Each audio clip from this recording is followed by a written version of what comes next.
You're listening to Straight Outta Stratford 203 with Zach and Julian, the best sports podcast in Connecticut. Sit back and enjoy the ride in 3, 2, 1.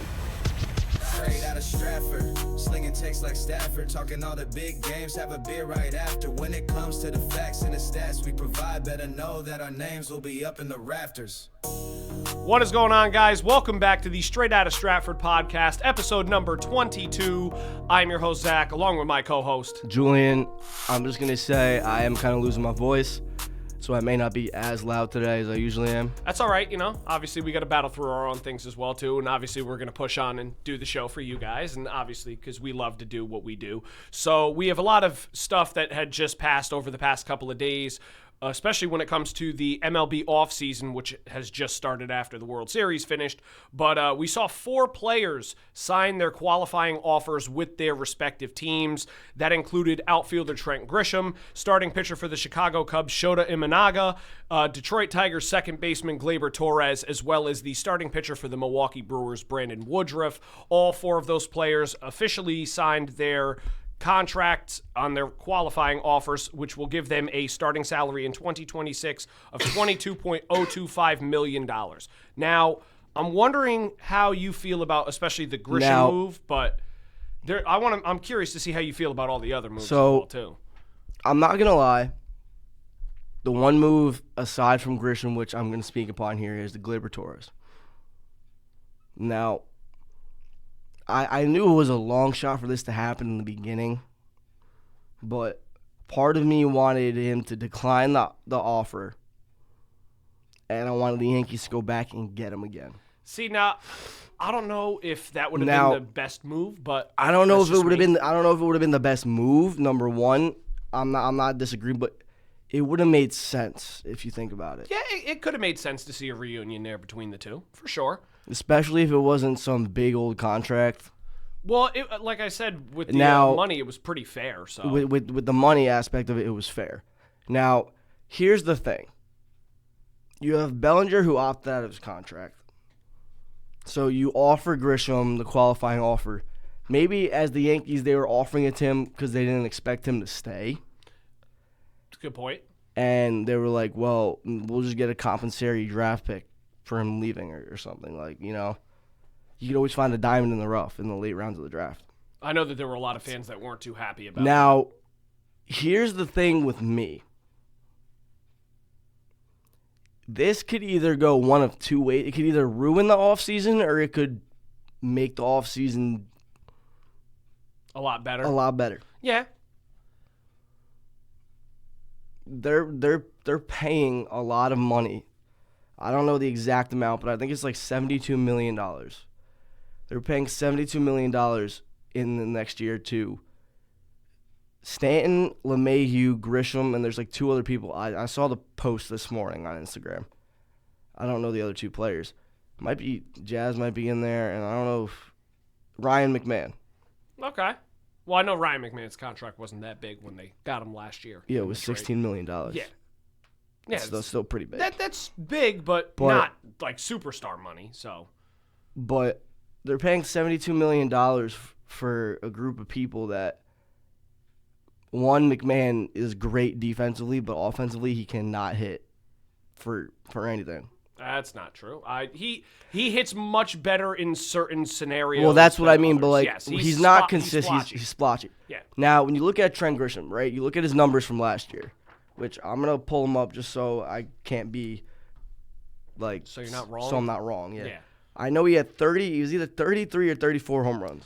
Yep, I know that he hit 30-plus last year, which was, like I said, that was his career best year, I believe. Yes, it was his career best year last year. Which is not a shock. Now, not a shock, but now here's the thing, right?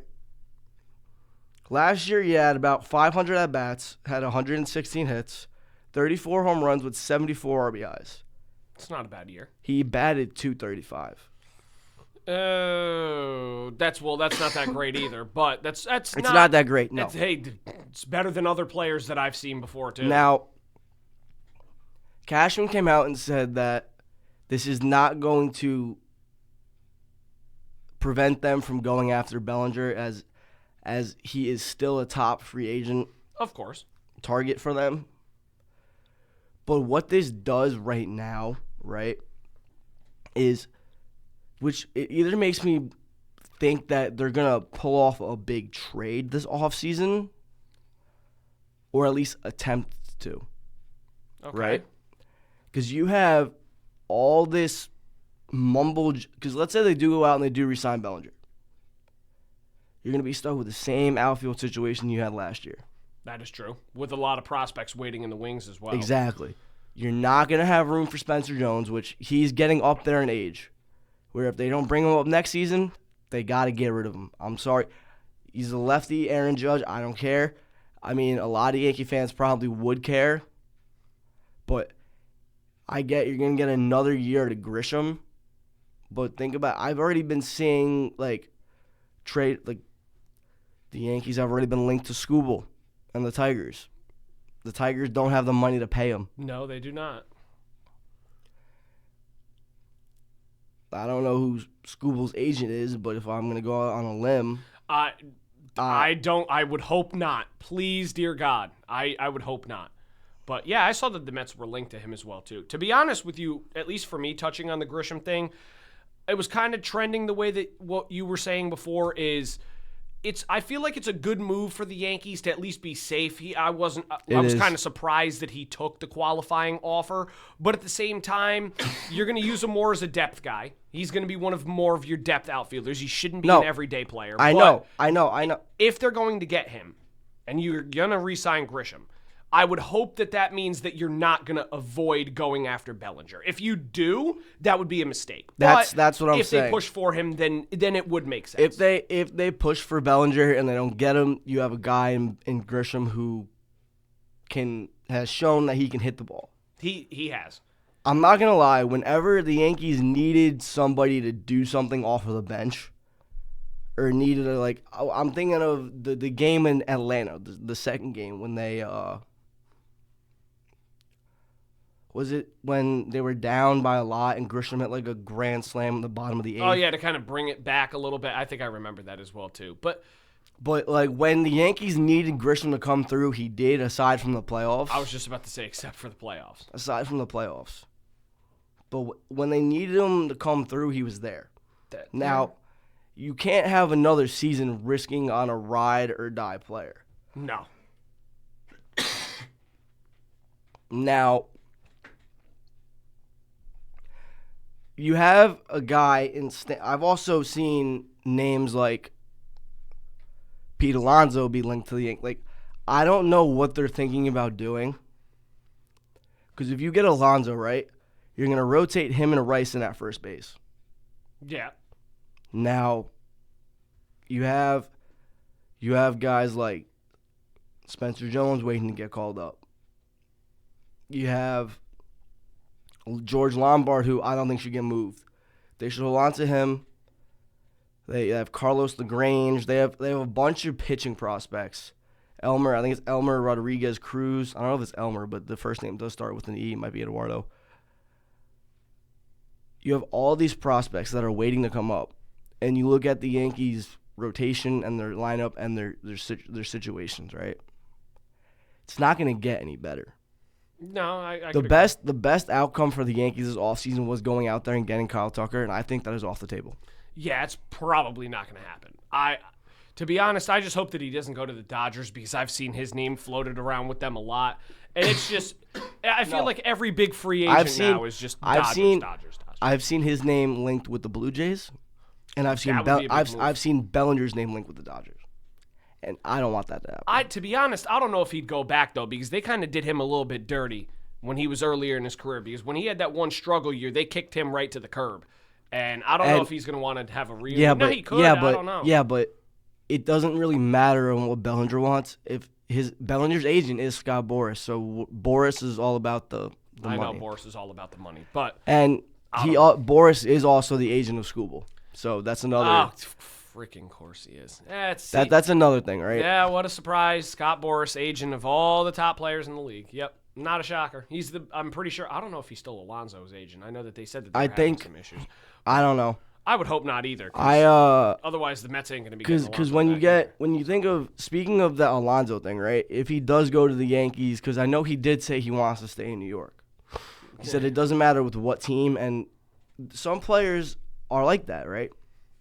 Some players just like the atmosphere of being in New York and like the crowd, and I would take Alonso on the Yankees, but here's the next thing: like, you put him at first base, and then when he's not playing, you're not going to bench him. You're going to have to sit him at DH.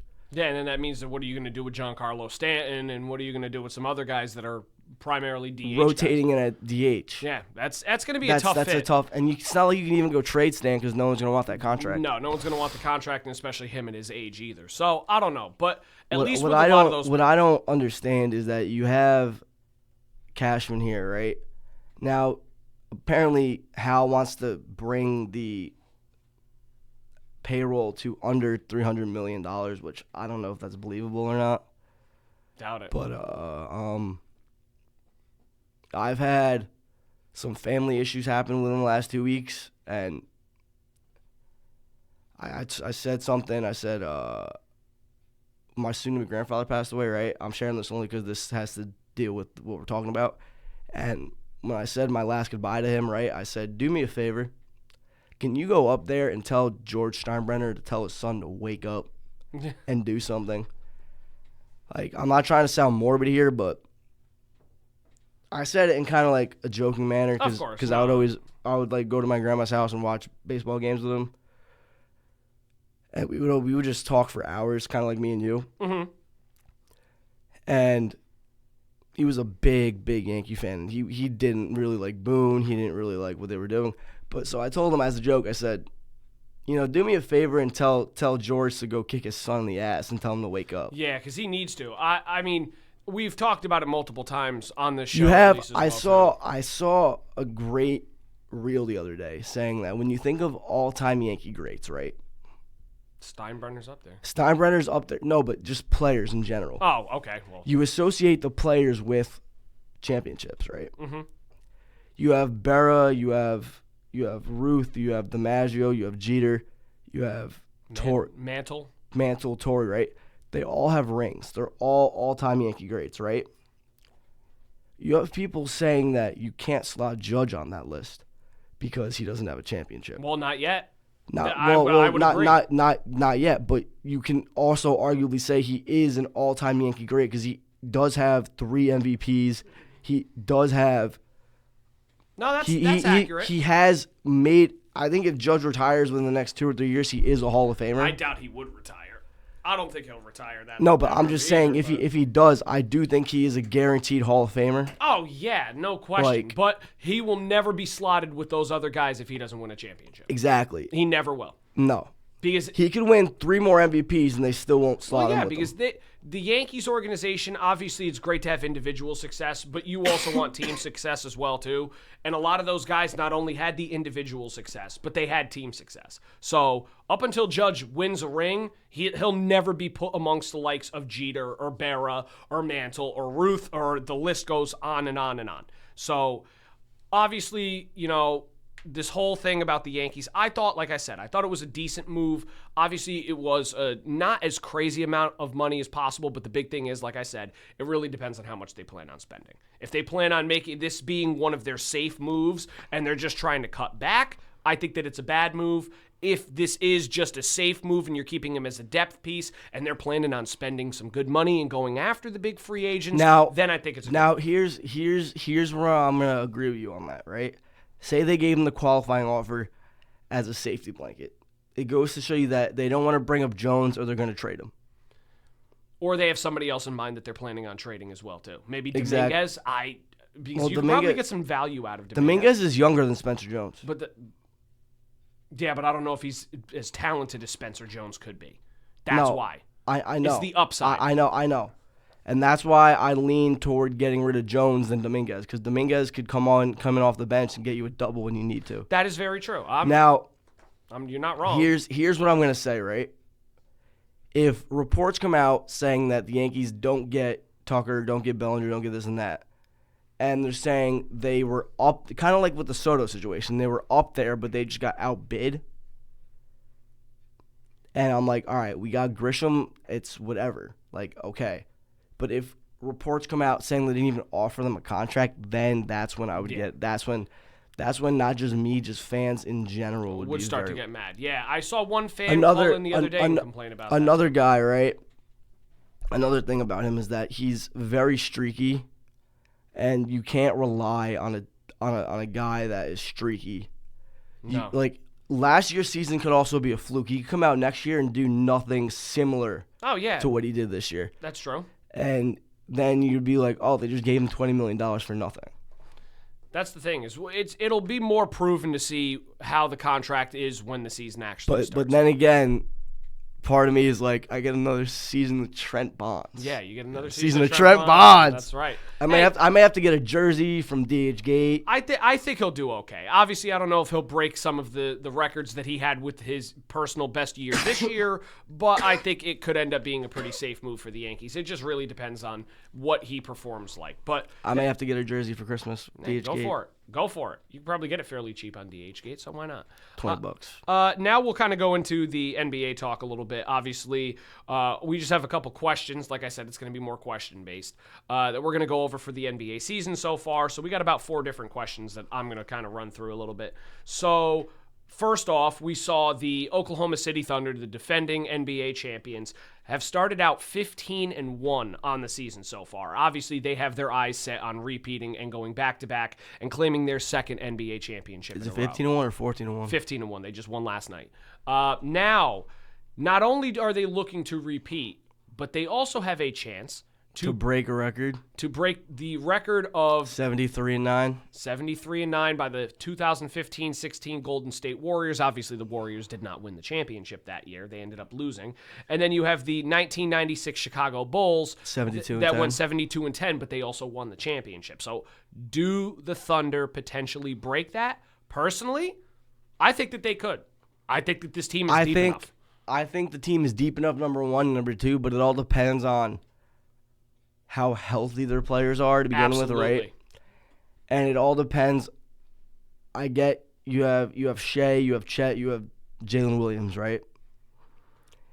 They played the first maybe like 10 or so games without Jalen Williams and came back. But what's to say, like, if Shea gets hurt? Well, that's a different story. Let's see how the team, like, it all depends on how healthy the team can stay. Yeah, well, absolutely. If this team can stay healthy, I love it. I absolutely love it. Yeah, I think that if this team can stay healthy, there's a very, very good chance that they could potentially make a push like that where they could beat 73-9, potentially set the new record. But the biggest thing is, obviously, if they want to do that, the end goal and the most important one for them is to win another NBA championship. Exactly. If you go 74-8 and you lose, I mean, that's not something that I feel that they would be proud of. They're obviously more wanting to go back to back, but now I have one thing on here that you don't really have on the list, but I do want to bring up. Sure. Is last week we talked about how well the Knicks would play without Brunson. Well, they have him back now. They have Brunson back, but I believe for the 2 games he didn't play, they were 1-1 against Miami. Yeah. And I will say, this is something you wouldn't have seen with Thibodeau. They would have went 0-2. 100% would have went 0-2. You saw a week from last Friday, right? You saw a guy who was predominantly known as a bench guy who was on a vet minimum contract with the Knicks. I know exactly who you're talking about. Dropped 36 points on the Miami Heat. Landry Shamet. And I'm not saying this to slash his game, but known around the league, Landry Shamet isn't some well-known guy. He's some bench bum. Well, yeah, but he proved that he's more than that. He was able to prove that he is capable of stepping up to the occasion when he needs to. You kind of saw that from him last year in the playoffs against the Pacers when he did play. Yeah, but not like that. No, not like that. Landry Shamet, like, I was at my friend's house and we were watching college football on a Friday, and I'm like, dude, just put the Knicks game on. He goes, what's it on? Prime.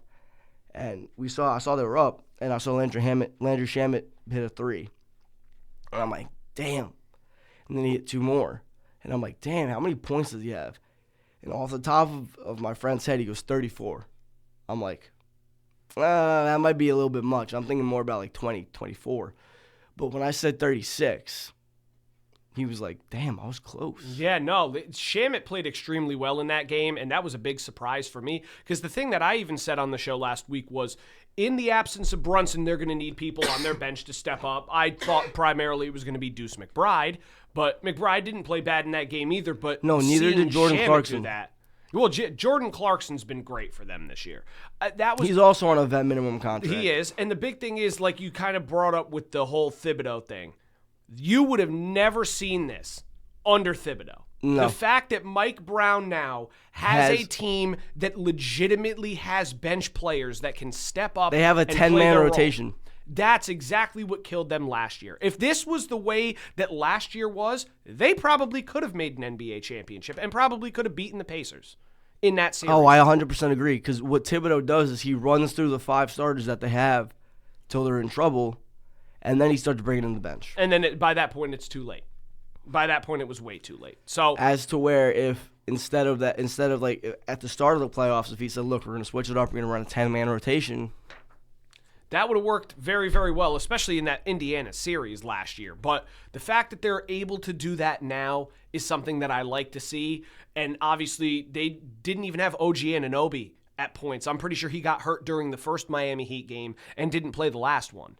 He got hurt early in the game. He got hurt, I believe, in the first quarter and was out for a majority of the game. So they won that first game without Brunson or Anunoby. So the fact that those guys stepped up and played the way that they did to even win them that game alone is huge.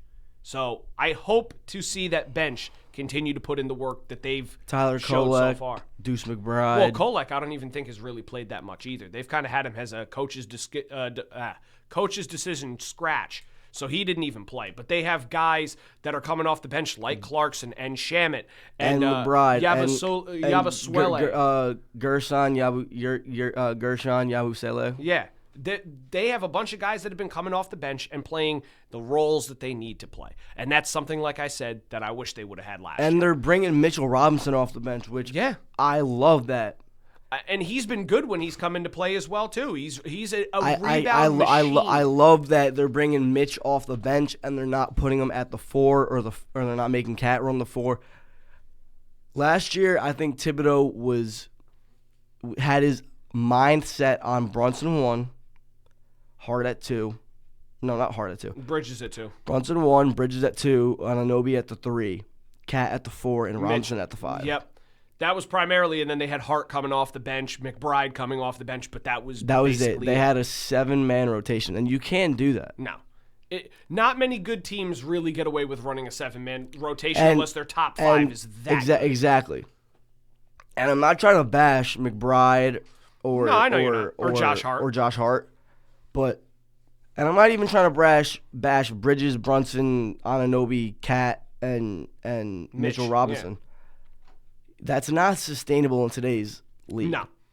Well, especially not against teams like the Pacers from that last year. Right? But you're looking – I don't even care if they have a 7-man rotation. What bugs me is that most teams think they can get away with a serviceable center that is on a really cheap contract.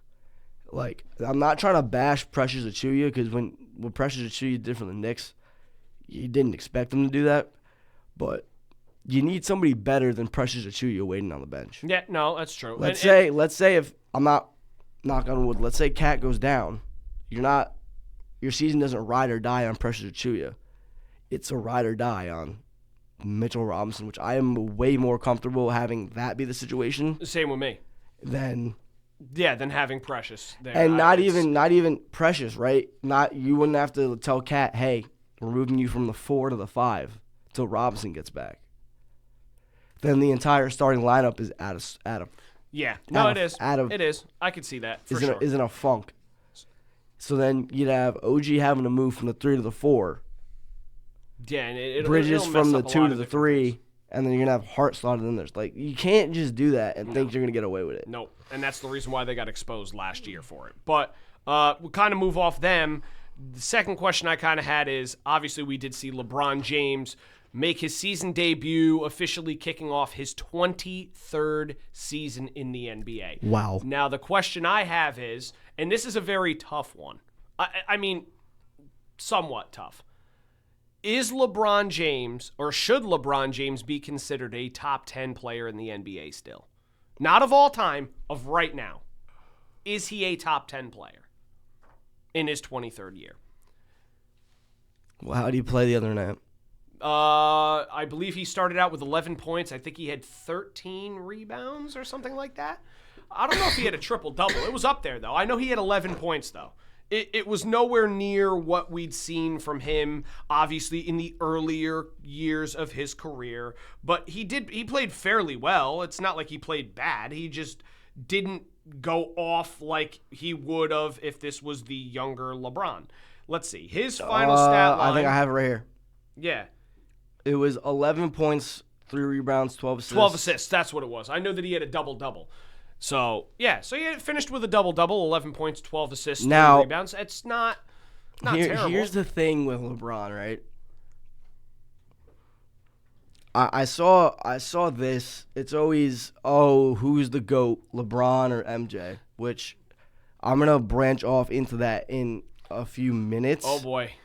But there's another name that doesn't really get brought up a lot Kobe necessarily. You'll wait to hear about it. You'll have to wait. It's probably Kobe. But with LeBron, right? It was his first game back. If you look at how I get he's older now. 41. And he put up 11 points. When you look at the first 22 seasons though, he hasn't averaged under 20. So if his season continues and he can stay healthy for the rest of the season and get his numbers up to where he's averaging above 20 and he's being just his presence on the court alone is another factor that teams have to game plan for. Just because they did the same thing with Kobe, just because he was up there in age doesn't mean that they didn't factor in his ability to score at any given point. True. Well, it's also not the same age, though. LeBron is 41 years old. No, I know, but that's the thing. It's kind of like the NFL with Tom Brady, right? Tom Brady played till he was 45. Yeah, but he was also lighting it up the entire time. Exactly, but if LeBron can finish the season averaging over 20, I'd still do think right now, today, I don't know because I haven't seen his number. We only seen his numbers through one game. Yeah, I think it's a little bit too early to say too. Only because if this was the start of the NBA season today and LeBron did that, okay, maybe I might put him. Right now he's not in the top 10 for the current season. Yeah, but he's not far off. Yeah, no, because there are a lot of players in this league that I think that comparatively right now that would be better than him. Giannis, Jokic, Wembanyama, Shea, Luka, Anthony Edwards, Brunson is up there. Yeah. Well, I wouldn't say Cade Cunningham yet. No. It's getting to that point that we can make that discussion now. Even though, again, like I said, this man's 41 years old. It's not expected. So my at least response that I can kind of put it, we have like 8 or 9 names, so you could probably put him 7 just up there a little bit. But the thing I look at it is, I don't think it even really matters. The guy is either 1 or 2 all time in the NBA. I don't really think that he cares if people say, oh, well, you're not top 10 anymore. He's 41. He's got nothing left to prove in the NBA. Literally nothing. He's one of the best players, if not the best player, to ever play the game. So he didn't even have to play this year. The only reason why I think he's playing, to be honest with you, is for the sake that he still can. And the fact that his son's on the NBA roster. And the fact that his son is in the league. Other than that, I don't even think he would. What does he need to prove? He could be a coach somewhere with no problem. He could be an owner for a team, no problem. Now, here's what I was going to say. You have LeBron and MJ at 1 and 2. I'd still take MJ 1, LeBron 2, but that's just me. Now, you're thinking of longevity. Obviously, LeBron played in the NBA way longer than this other guy I'm about to bring up. But you're going to have to start putting him up there. Which is? Steph Curry. Yeah. See, I've seen people argue about that. Don't say because you look at what Curry has done. Not only because you look at the way LeBron plays the game, it's very physical, right? Yes. Well, it used to be physical, but you look at how LeBron plays the game, and it's very almost kind of by the book in a way. And then when you look at how Curry plays the game where if he's open, he's going to shoot the ball no matter where he is. Yeah. And what you can say is he by himself kind of inspired a whole generation of kids. Yeah, he revolutionized the game. Revolutionized the game. He led a whole generation of kids to play the game how he plays it. Yeah, that's true. And he came out and said, "Don't do what I do." I see kids all over the internet trying to do what I do, recreate what I do. Don't. It's not good. I do it because I know it'll go in or has a good chance of going in. But if you're young and you're just trying to be me, don't. Yeah. I think he's up there. Like I said, I didn't really go to say like he's not up there. It's because when you look at what he's done, he's hit them. I believe he has the most threes of all time. Yeah, he's the best three-point shooter of all time. He's already got, 4 championships, 4 NBA Finals. I don't remember how many MVPs. I think it's 3 out of the 4. I think the KD won 1 of them. And he does have a regular season MVP, too. And he does. He's up there, for sure. I don't know if he's in the same conversation as MJ or LeBron, but it's close. He's up there, but I don't know if you could put him as 1 or 2. I genuinely don't think that's He has possible. 4 NBA championships, 2 MVP, 2 NBA MVP awards. Yeah. What about Finals MVP? And Finals MVP in 2022. So he's only got 1 Finals MVP. See, that's why it's close. It's very close. You could also argue that the team 11 times All-NBA. Yep. He's being a 2-time NBA scoring champion, a 2-time three-point contest champion, and a 2024 NBA Clutch Player of the Year. Yeah. Well, again, like I said, he's in the conversation, but I don't know if you could put him at 1 or 2. It's close, but that's why I kind of went, I don't know if you could put him up there with those 2. That's just my opinion. But obviously, like I said before, I don't really think it matters whether you could put LeBron in the top 10 now in the league. It doesn't matter to him at all. He's one of the greatest to ever play the game. So if he's 41 years old and he's still in the top 10, I think that says enough about how good the guy is. So we can kind of move off that. Now we can talk about something. We'll talk about one of the better teams and one of the worser teams in the league right now. And that is the Detroit Pistons. They're currently on an 11-game win streak. They sit at 13-2 on the season. Is it fair to say that they are the favorites in the East right now, or do you think it's too early? It's too early. I think it's a little bit too early as well. Like I said, the way I could put it is the West, for me, has the more premier talent, but the East is so well balanced when it comes to talent that any of the 8 seeds that they have for the playoffs, well, obviously it's 10 now with the play-in, but any of the top 8 teams in the East could easily flip-flop with one another throughout the season, where the West is very top-heavy. Well, in the West, you have the Thunder, and you have the Lakers, and you have the Nuggets, you have the Rockets, you have the Timberwolves. Yeah. The Western Conference is premier talent. The top teams in that conference are nuts. They're nuts. So this is what the standings are in the East right now. You have the Pistons at 1, Raptors at 2. Yep, which was a shocker. Knicks at 3. Cleveland at 4. Yep. Miami at 5. Yep. Philadelphia at 6. Chicago at 7. Atlanta at 8. Milwaukee at 9, right? No. Or 10. No. Wow, Milwaukee dropped. Orlando at 9. Oh, shoot. I forgot about Orlando. And Boston at 10.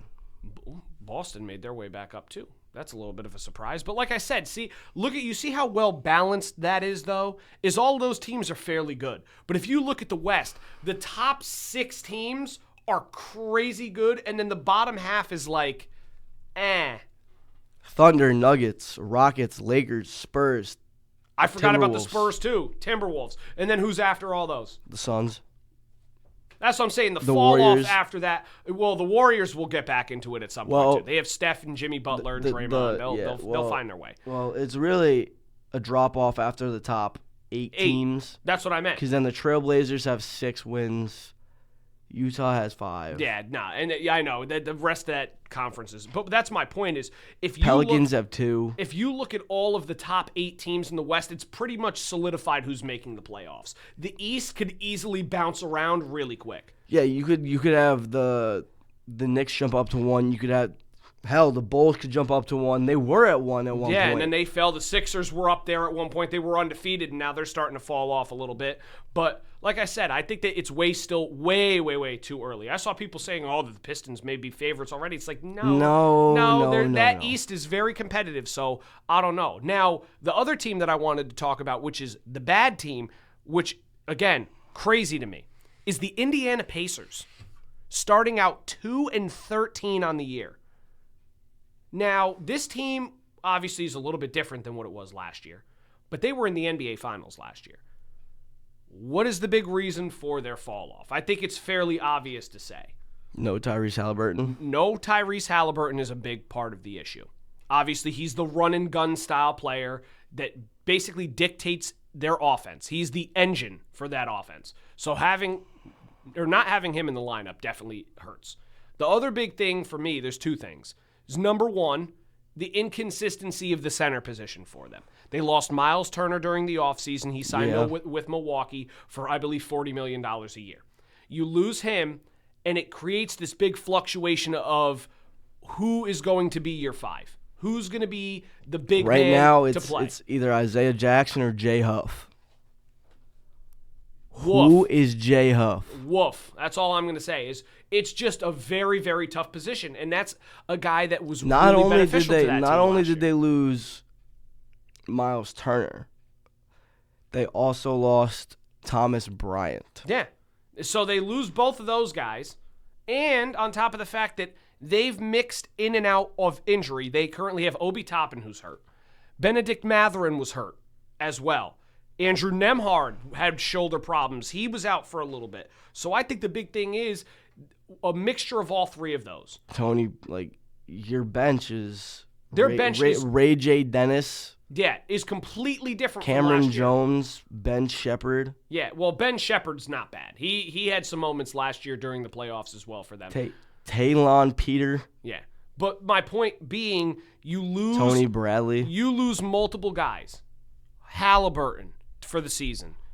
Turner, Bryant, and then not only that, but you have banged up guys like Toppin, Nembhard, and Mathurin. That's where you're going to see those inconsistencies and the big reason why they've only won 2 games this year. It's just crazy to see how bad they've fallen off. Obviously, we thought that when Halliburton went down that they weren't going to be as good, but not fall to 2-13. Well, yeah, because Halliburton's the guy they play through. Yeah, well, that's what I just said before, but we would have thought that they may have fallen a little bit, not 2-13 though. No, that's a very 2-13 is a little bit of a exactly. That's a big difference from where they were last year. But I think those are the bigger reasons for why we kind of see what we see from them right now. Now we can kind of go over to the NHL a little bit. This is something that I know is going to spark a lot of NHL fans and get them a little bit upset. But you know what? It's my opinion. I don't really care. You could look up the stats yourself. This is the way I'll put it. I'll kind of let you do more of the... Yeah, exactly. Well, like I said, hockey's always been my forte, so you could roll through it. I have some personal belief on it. Now, a lot of questions have floated around so far about the NHL season, especially with some of the younger superstars that we've seen. Obviously, we're starting to show for a new type of system into the NHL where the young guys are the big superstars. But there are 2 big names that have really come up in conversation a lot, and that is Macklin Celebrini of the San Jose Sharks and Connor Bedard of the Chicago Blackhawks. And I saw a lot of people asking, who do you think is better between the 2? Now, this is a tough one, but I'll sit here. I'm personally going to say I think that Celebrini has been more impressive so far to me. Now, Bedard, again, this is no knock on Connor Bedard. I think Bedard is a phenomenal player. What he's done for the Blackhawks organization after they've struggled for the past couple years has been insane to me. But seeing how Celebrini has dominated and where he's at in his second season in the NHL, it's incredible to watch. San Jose's still very poorly built. They have a lot of problems. But for him, he's already has 13 goals, 18 assists in 21 games. He's second in points for the entire league at this point of the season. And he's 19 years old. Bedard is very close. He also has 13 goals, but he's got 16 assists, so he's fourth in points through one less game. He's played 20 games so far this year. And Chicago is currently sitting in a wild card spot as of right now. So that's where the argument kind of comes up. The only reason why I give Celebrini the edge is for one thing. This is year 2 for Celebrini, and he looks like a seasoned vet playing the way he's been playing. Bedard had a little bit of struggle in the first year.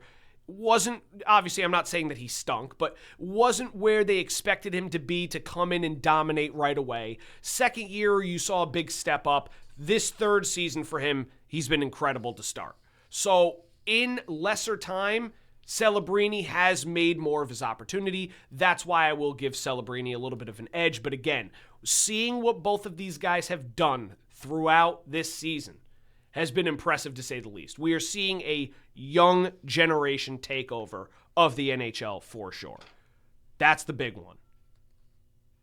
Now, a lot of other people were talking about the Toronto Maple Leafs being at the bottom of the leaderboards in the NHL as of right now. And we sit here and we say, what's the big reason for their decline? I think it's fair to say that I could relate this a little bit more to what we were talking about with the NBA. It's the Indiana Pacers. You lose one of your number one point scorers in Mitch Marner to the Vegas Golden Knights during the offseason. You lose Austin Matthews to injury. You lose Chris Tanev to a very scary injury. He had returned from concussion and ended up having to be stretchered off the ice in one of his games back from concussion. Now they just put him on the long-term injured reserve a couple days ago.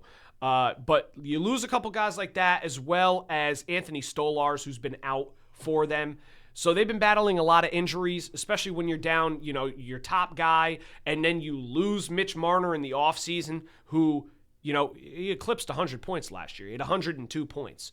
So it's not easy to replace. So seeing them go through a lot of the injuries that they've had, as well as losing players that they have, there's kind of a reason for why they've taken a little bit of a fall off. It was a little expected, kind of surprising, but obviously there's still a long season ahead. If they can get some of these guys back healthy and make some moves before their deadline comes up, I would not be surprised if they can find a way to climb back up the rankings a little bit. Who knows? Maybe even make a wild card spot. Now, this is the one that's probably going to get people the most upset, because this is bold. Right now, you have Nathan MacKinnon sitting atop of the leaderboard for the most amount of points in the NHL through his 20-plus game season so far. He's got 36 points. He had 3 points the other night against the New York Rangers. Of course, what a shocker. So a lot of people, I know this, again, like I said, this has been a tough one.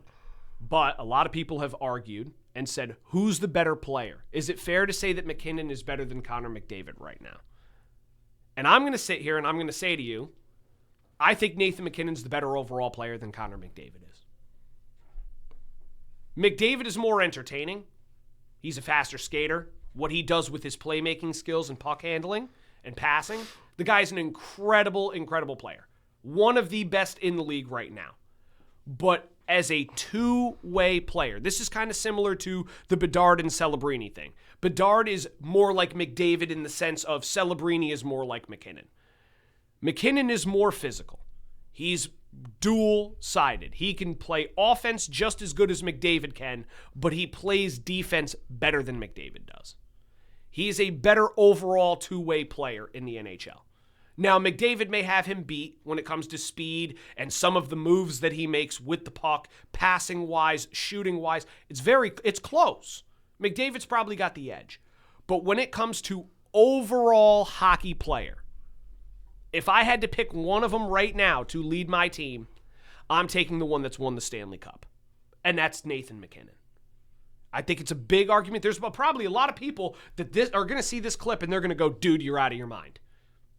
Listen, I've watched hockey my entire life, and I know how important, especially in the playoffs, it is to have a dual-sided player, one that plays offense and defense. I witness it firsthand because I see accounts on Rangers Twitter. Shout out Louie. I see his tweets all the time. JT Miller has looked horrible to start the year as the Rangers captain. And the big thing is, there was a clip that's probably going around, I don't know if you saw it, of JT Miller not even making an effort in the defensive zone. And it ended up leading to a goal. JT Miller was supposed to be the captain and the big star of this team. And yet you don't have him trying or playing defense. That's a big problem. And I'm not saying McDavid does not play defense, but McKinnon has more of an impact on both sides of the ice in a game than McDavid does. McDavid makes very big contributions in the offensive end, for sure, especially in the neutral zone, transition-wise, one of the best players in the league, one of the most entertaining to watch. But overall hockey player, I'm going to take Nathan McKinnon over Connor McDavid. It's very bold, I know. Get a lot of flack for it, but that's the way it goes. McDavid is the second best. Very, very close, but I'm taking McKinnon. Now, the last one we'll talk about before we transition into college football a little bit is we see a rookie at 18 years old who's currently lighting up the NHL already, and that is Matthew Schaefer, defenseman for the New York Islanders. He was the number 1 overall pick in this past draft. So far, he has the most goals by a defenseman in the league, and he has 15 points, which is in the top 15 for defensemen. Is it fair to say that he's a top 10 defenseman in the league already? I think he very well could be. If people are saying that he's not yet, he's damn close. I personally would put him up there. Obviously, he's only so many games into his career, but this is another one that, like I said about Celebrini and some of these other guys, he is 18 playing like a seasoned vet in the NHL. He's in his first year at 18 years old, and he's already one of the best defensemen in hockey. It sucks as a Rangers fan to watch the Islanders get him and see how good he is. But that's the way it goes, unfortunately. We missed out on that draft pick. The Islanders got the first, and they picked Matthew Schaefer. And he's been incredible for them so far. It's been impressive to watch, even as someone who's not an Islanders fan. Like I said, I have a very big hatred for the Islanders as a Rangers fan. But you got to admit that what they've done with the organization, the way that they've played, and seeing what this kid has done is incredible. And he's going to have a very, very good future. So is he a top 10 defenseman? I'll probably put him there right now. But he is on pace to probably be either in the top 5 or maybe even top 3. And it sucks to see that. But I need to watch more hockey. I'm telling you, one of the greatest sports to watch, man. Especially live. I've said it multiple times. If you've never been to a hockey game, especially a professional one, please, it will change the way that you look at hockey forever, especially depending on where you are. Well, no, I haven't been to an NHL game, but I've been to That's my thing. Like I said, professionally. If you go to an NHL game, it's unbelievable to watch. The experience itself is great, but it doesn't even matter. I've seen like their probably the AHL teams, like the Sound Tigers. Well, not the Sound Tigers anymore. It's Bridgeport Islanders, Hartford Wolfpack. Those are all affiliates. Yeah. So, but I'm telling you, if any of you have never seen an NHL game, I promise you, it doesn't matter if I'm not saying you have to go see the Rangers. That's just who I'm the closest to in regards to travel. So I could go to Rangers games. It's not a problem. But if you're from like Vegas, go see the Vegas Golden Knights play. If you're from Chicago, go watch the Chicago Blackhawks. The atmosphere and the game itself is action-packed. It's incredible. It's fun to watch. Always a great time. So I'm telling you, you got to step it up and watch a little bit of hockey. You'll enjoy it. I promise you. Obviously, maybe not so much the Rangers right now because obviously they're not that good. They have their moments where they're really good, and then they have some moments where they're very bad. But obviously, you know, we can transition into college football now. Yes, we can. Sorry for talking everybody's ear off, but hockey's my thing. Hockey by Zach.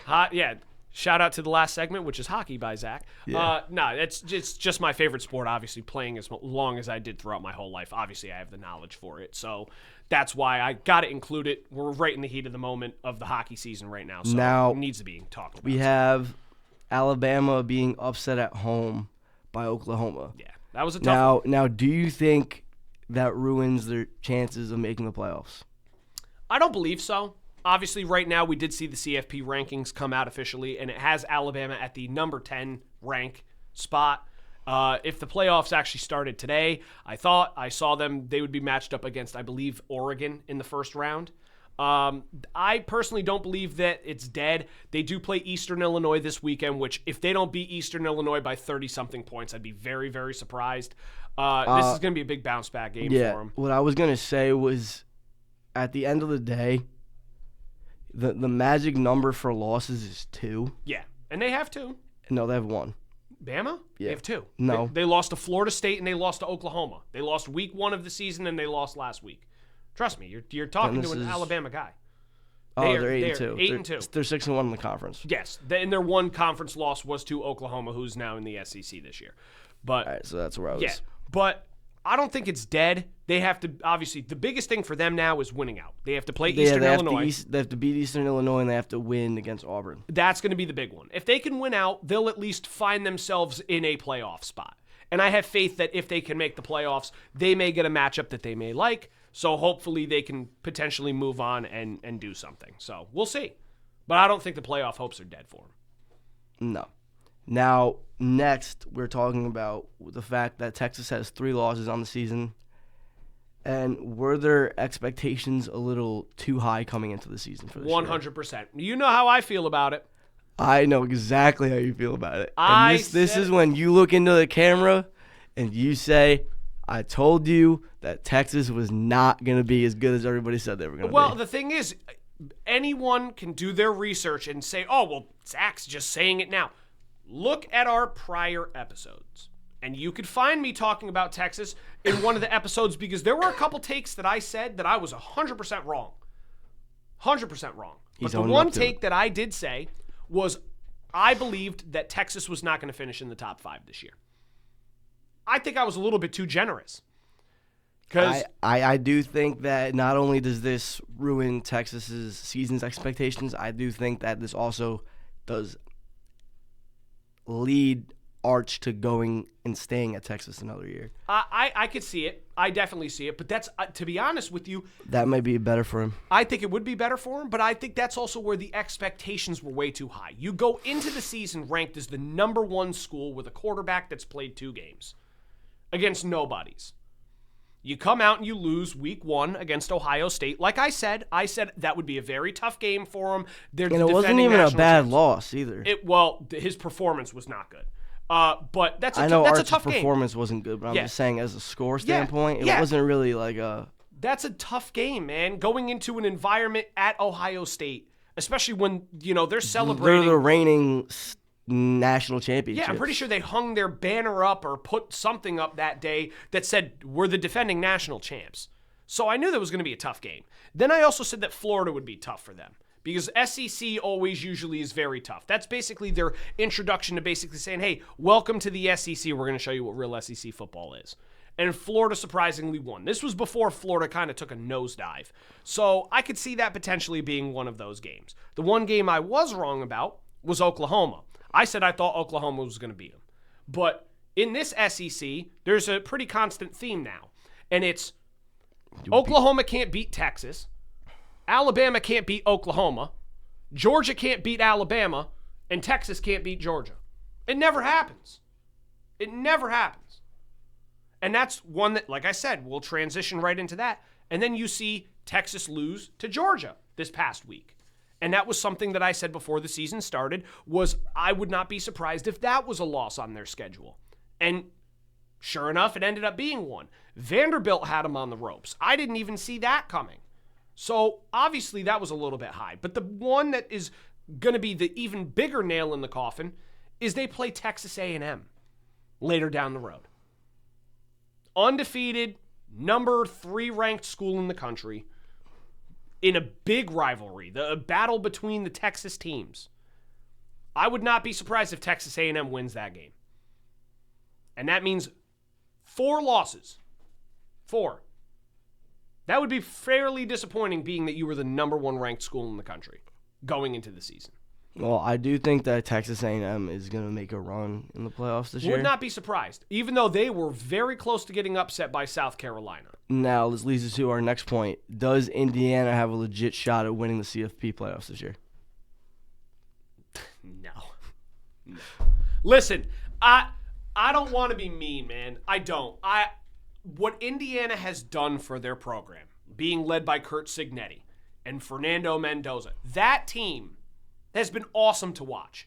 However, I want to see how they do against teams that are legit threats in college football. The only really impressive win they had this year for me was against Oregon. That was the only one. I don't know if they'd beat Ohio State. I don't know if they'd beat Georgia. I don't know if they'd beat Texas A&M. I don't think that they'd beat Ole Miss. I don't even know if they'd beat Alabama. And this is everyone's going to say, oh, why is it all SEC teams and then Ohio State? Welcome to college football. That's usually how it goes. The SEC is the premier college football conference. There's a reason why all these SEC teams, except for A&M, have a loss.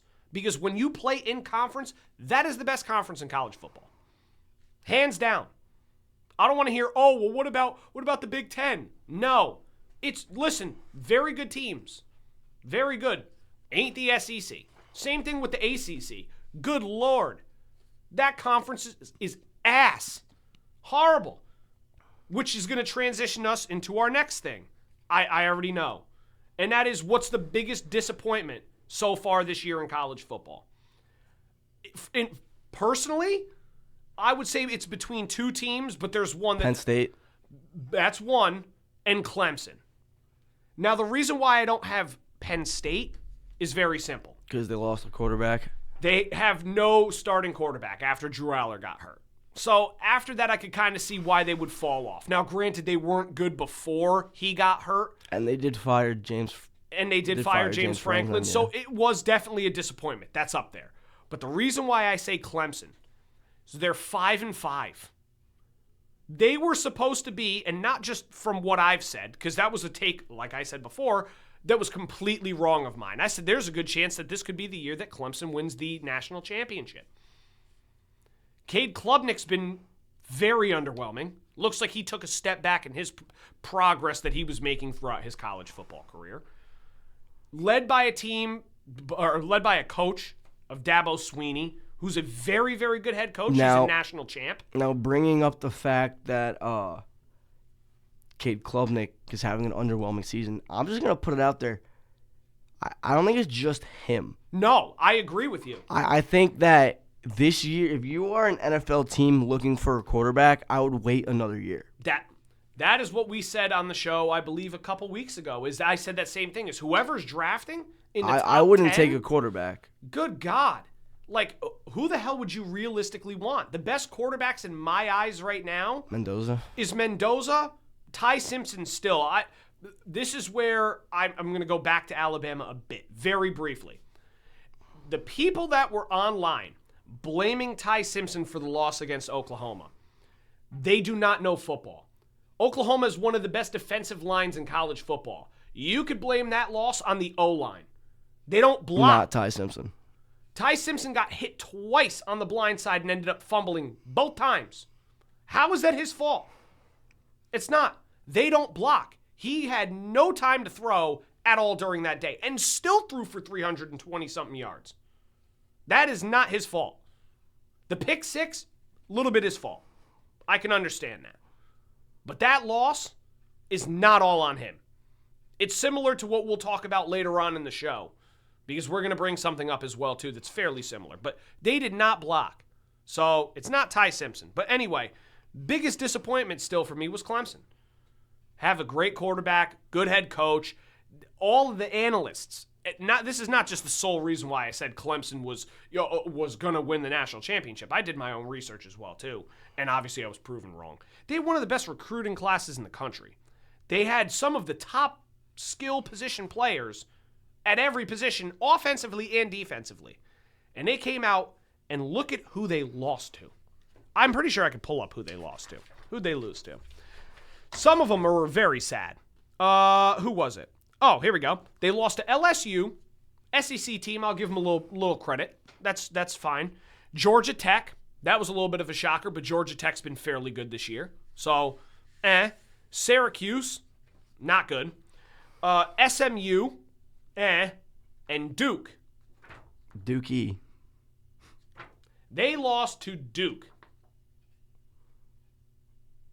That is not good. They're 5-5. They're Don't lucky know they're many. even bowl eligible. Don't know many NFL players that went to Duke. I know one. Me too. Daniel Jones. No, I'm just kidding. Yeah, but that's the thing is they've been easily the biggest disappointment for me. Having them so high up on the rankings, saying this team could easily be the CFP national champs, and they're 5-5. They're barely even bowl eligible. It's bad. They That's have very 5 bad. losses. Yeah, they're 5 And they're and still 5. going to make the playoffs. No, they're bowl eligible, which means that they'll play in like the Fiesta Bowl or the Geico Insurance Bowl or some garbage like that. The Birmingham Bowl, the blah blah blah. I want to go to the Pinstripe Bowl this year. But that's the games that they're eligible for. It's pathetic, to be honest with you. It's very sad because this was not supposed to be how their season went, and they've been horrible. So that's why I have them as the biggest disappointment. Now's there the fun are rumors circulating whether or not Ole Miss loses Lane Kiffin in the offseason. Oh, I'm glad I took the. Oh, did I not change that on there? No. I did not. Damn it. See, I originally did. I'm glad that you brought it up anyway. To be honest with you, I think it's just rage bait. A lot of it. I don't It know could if all they're just gonna be rage bait. I don't know if they're gonna let him leave. They're probably gonna throw a ton of money at him to stay. I don't know why he would. They've been very good this year. They have a good roster. He's recruited well. I have a reason. Which is? Well, what do you think the reason is? LSU? Not LSU. Florida? It's not even a college team. The New York Giants? The New York Giants. No. Listen. I mean, I don't see it happening as much as I would love to see Kiffin I don't see it.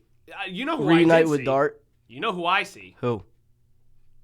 John Gruden. I would absolutely love if the Giants go out there and they get John Gruden and they go tell the NFL to F off. Like, I would love it.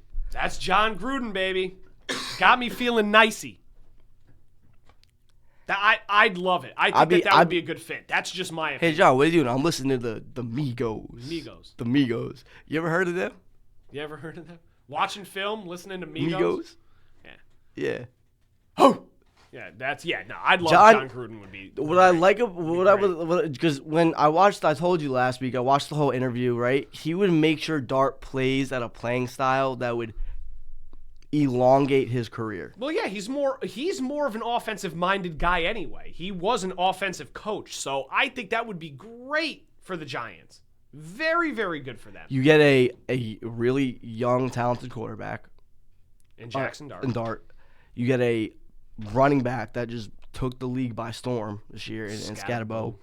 And then you have a wide receiver 1 in Neighbors, and then you can go out in the draft and get another one because they have the second pick right now. I know. I was talking about wide receivers the other night that the Giants should look into drafting. Jordan Tyson? I think Jordan Tyson would be a good one, but the one that I think it's a later pick for them, if they can snag him, would be Nick Harbor from South Carolina. He's a big boy. I believe he's 6'4", 230-something pounds, and he moves. That kid can fly. To be honest with you, I get a lot of comparisons to like DK Metcalf with him. And I think that would be a crazy, crazy threat to pair with Neighbors. There's one other guy, and that's Makai Lemon from USC, the Trojans. He's like first or second in every receiving category right now. 6'5", 235. Yeah, told you. He's a big boy. 503 yards, 5 touchdowns, 24 receptions. He's averaging 21 yards a catch. He's a beast. That kid is an absolute monster. I'm telling you, I think that those three right there between Lemon, Harbor, and Tyson would be very, very good for them. Because obviously, the number one receiver in college football is not coming out this year, and that's he's got Jeremiah Smith. He's got one more year. So whoever gets him next year, you Well, are both- in both- for a treat. Next year, both him and Ryan Williams can go out, right? I believe so, yeah. Ryan Williams should be able to. But then I'm also hearing Carnell Tate as well being floated around, but he should be maybe later first round pick. Who's the guy from Miami? Oh. Because one of my friends is a Titans Is it fan. it's what the hell? CJ 2K. That's his son. Oh, Chris Johnson's son. Yeah. Yes. I remember somebody was abusing him in NCAA football, and they kept saying, "That's Chris Johnson's son. That's Chris Johnson's son." The entire time. Because one of my friends is a Titans fan, right? He's probably a big CJ 2K guy. He I honestly I don't know because he's more because he's all over with teams. Really random. God. Like, Well, if he's a Titans fan, it makes sense. he has family in Tennessee, but like he's living and dying on the hill that this year Cam Ward is better than Dart. No. And the amount of times I've told him that not even this year, just in general, that Dart is playing better overall. No. We were on the phone the other night. Like I was in a group call, and we were just like, I'm dropping his name, Angel. I'm sorry, but you're wrong. No, but they were saying he was saying he wanted to draft Jordan Tyson at 1. And I said no. I said he's gonna fall to 2. Giants are gonna take him. He goes no. Nah, I wouldn't. And my other boy goes, well, why don't you just take the kid from Miami, do a little Miami reunion in Tennessee? No, maybe a later round pick, yes, but first round pick, no. You need to go get yourself another star receiver. Star. So I don't know. Like I said, The Titans need a lot. Titans need way more, but The Titans receivers aren't that great. I get like he's undrafted, but they have Restrepo on the practice squad. At least bring him up. well, no, he's going to be playing this week because Calvin Ridley broke his fibula in his leg. He's out for the rest of the season, so they're going to be making a call up probably, and he will probably be getting the nod to play in that game. So. Speaking of the NFL, now we can officially transition into the NFL now. We have a couple questions that we're really just going to run through here. I may even shorten it a little bit because there's a couple I think were a little bit too much of a reach. So Nah, we can go through all of them. we could try to, but we'll see because then we also want to make our picks as well for the week. And then Well, we'll we're not touch on- used to this. We're only at an hour right now. I know, so. this is shocking. Yeah, we tried to make it fairly quick. Like I said, I know I don't want people to fall asleep during the show. It is long, but obviously we have a lot of sports knowledge Yeah. that we want to talk about. So So we gotta cover every here's topic. the first question: is Jonathan Taylor too low on the MVP rankings? Yes, he is. I 100% agree. I think he is. Well, I saw the rankings list that they have on like DraftKings and FanDuel. They have Stafford at 1, which I'm not going to sit here and complain. I think that Stafford, after the way he performed last week, probably should have fallen a little bit. It's not really all his fault. They did have a couple drops and stuff like that, but I could see him potentially falling a little. Drake May is up there for me as the number 2. He's very well deserving. To put Josh Allen over him, I get how good Josh Allen is. The odds right now have him over Josh Allen. Well, after last night, absolutely. Which, again, we'll put this now instead. How do the Texans beat Buffalo? Hold on, we'll talk about that later. Okay. Well, yeah, but I just wanted to include that in there. That's why he Was fell. CJ Stroud still out? Yes. All right, you know what? We're talking about that right now. Yeah. I went to bed early last night. I did not. I stayed up and watched that game, and well, I know why the Texans won. It's because their defense, again, is establishing themselves as one of the best defenses in football. They are easily top 5. Wouldn't be surprised if they're top 3. Along with the Rams and along with the Denver Broncos. Because those defenses are elite. Elite. I mean, they got some stars on that team. With Stingley, Hunter, what's his name? Will Anderson. That defense is absolutely nuts. So that's kind of the reason why. But Davis Mills, CJ Stroud better be careful. Davis Mills is playing some good football. He's not really doing crazy amounts. But he's winning games. He's winning games. Obviously, he's got some weapons now. Jaden Higgins is starting to establish himself as the wide receiver 2, I believe, in Houston right now. Obviously, up until Tank Dell comes back, but He'll get hurt again.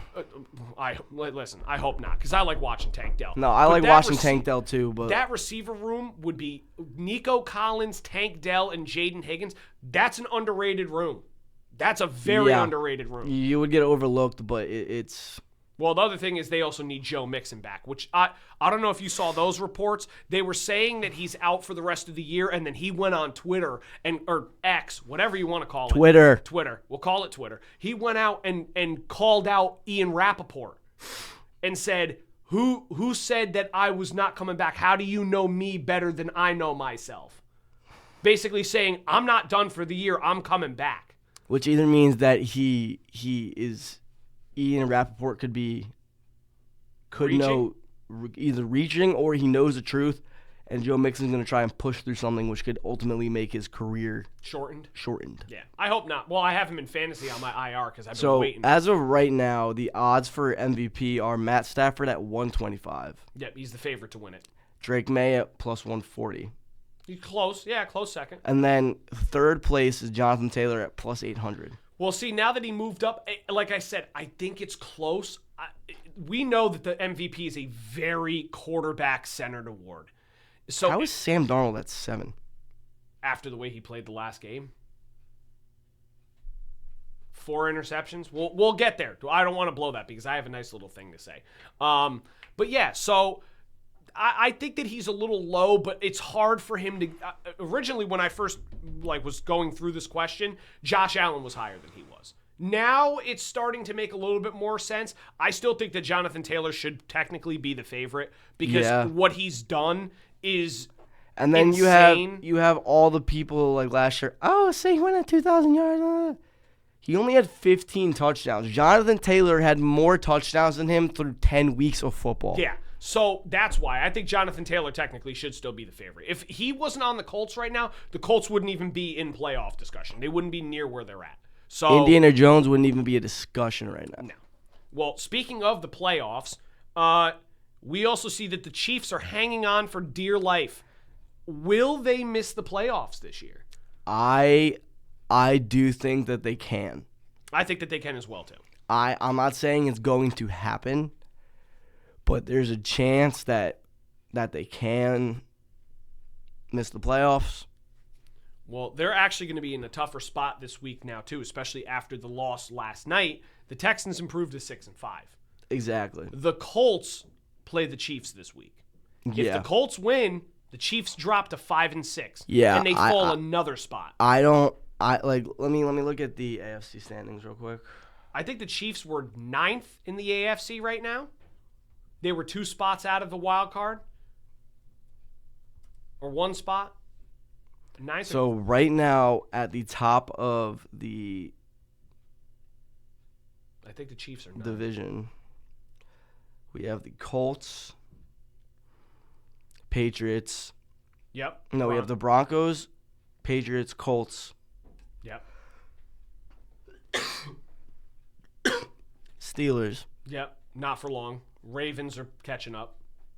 They're starting I know. to. Oh, it's just not showing them all. No, it has all of them here, but it only shows the top 5. Let me see if I can pull it up. I'm almost positive that the Chiefs are 9. NFL. Let's see. All right, I got it right here. I got it. Yeah, I already got it as well too.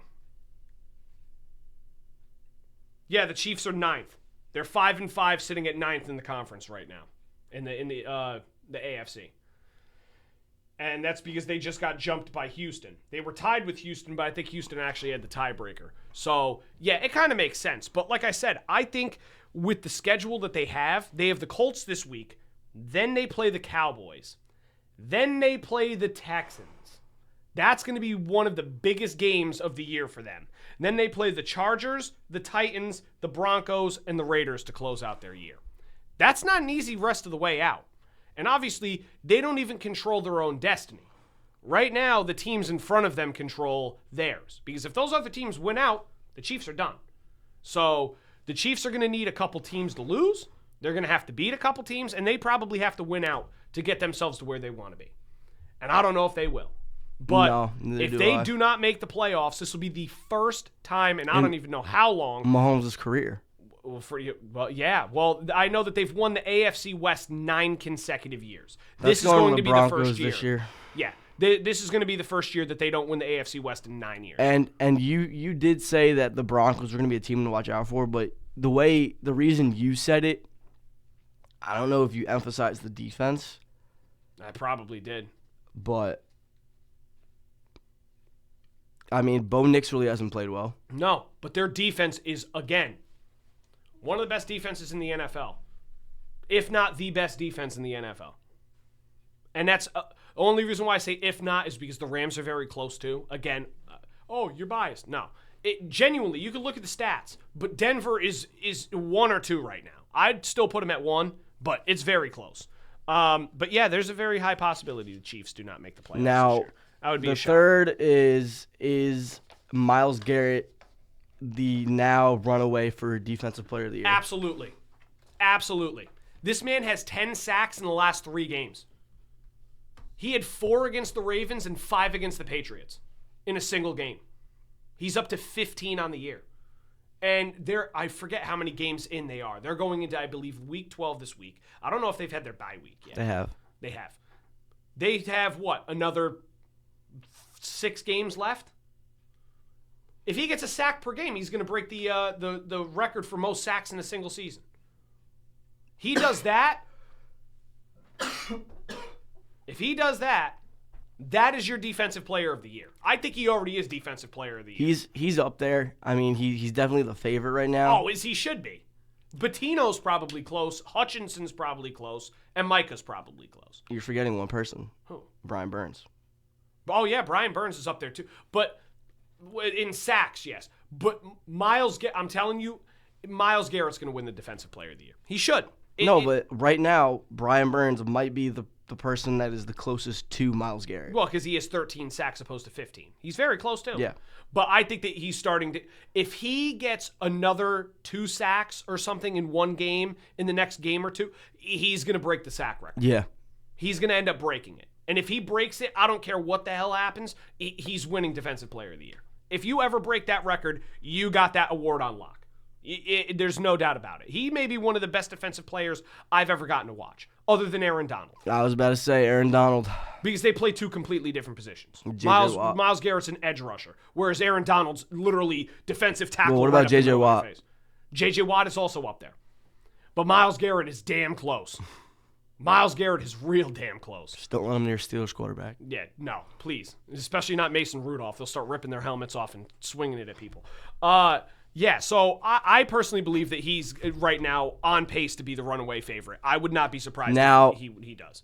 Do the Chicago Bears hold the lead in the NFC? See, now this is where I agree with you.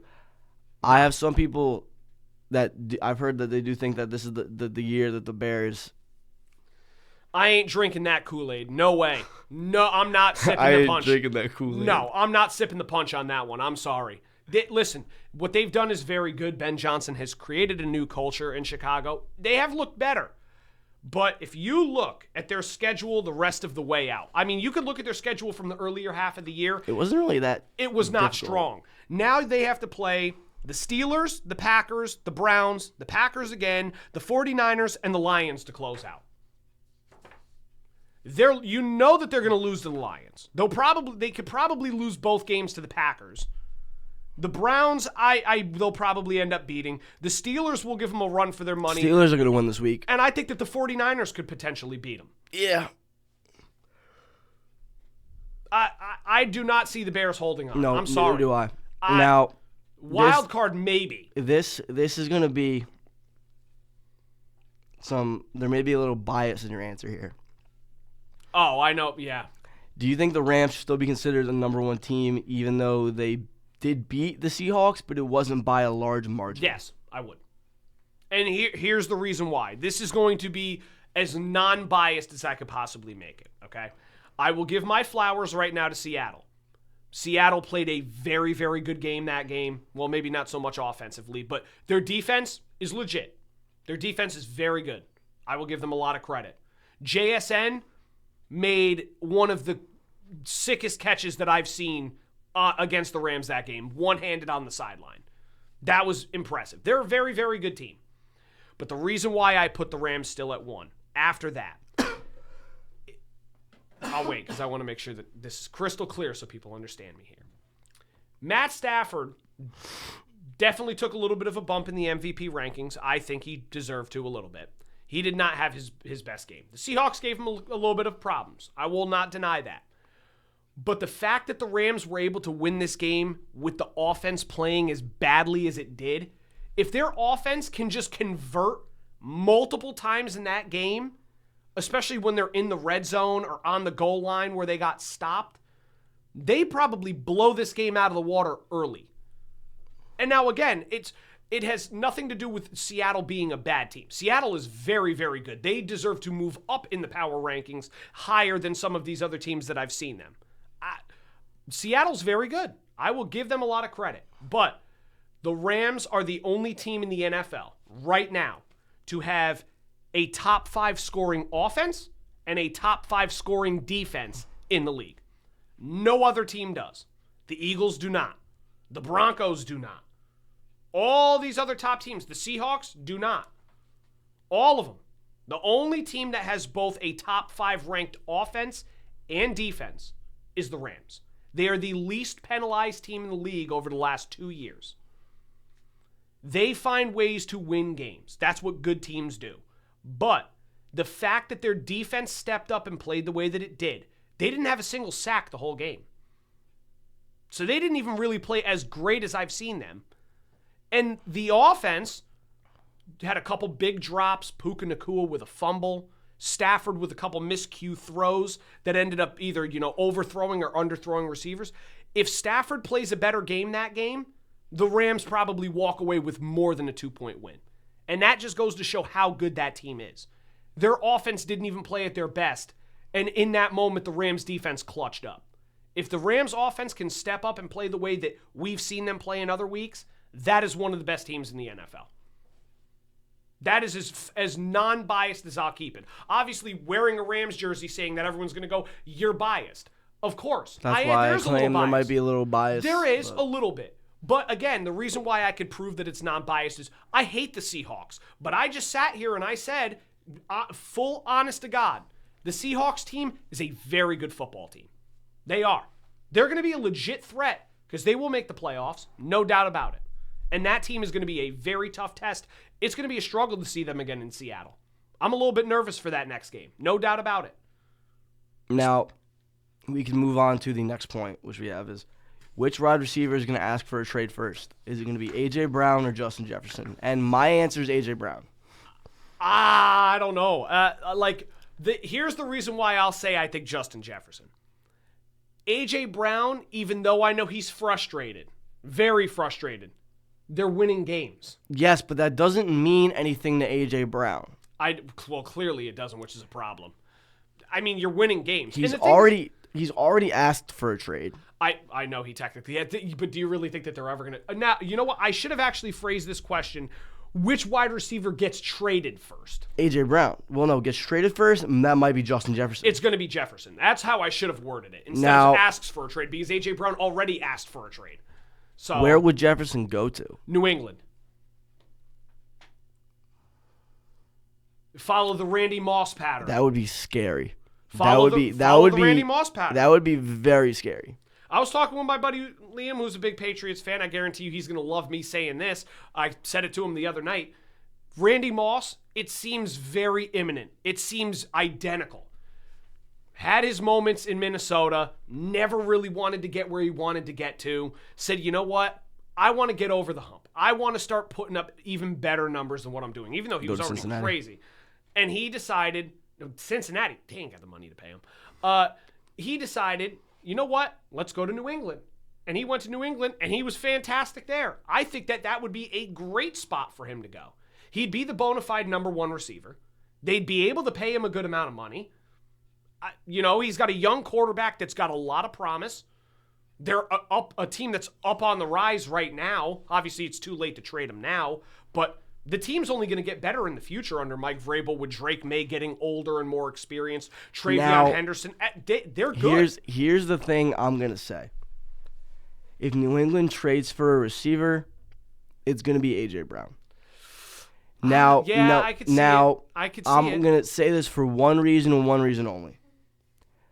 Vrabel liked A.J. Brown in Tennessee. Not only in Tennessee, but coming out of Ole Miss, which led him to drafting him to Tennessee. Yeah, no, you're right. And if A.J. Brown is made available by the Eagles, the Patriots will pay that price.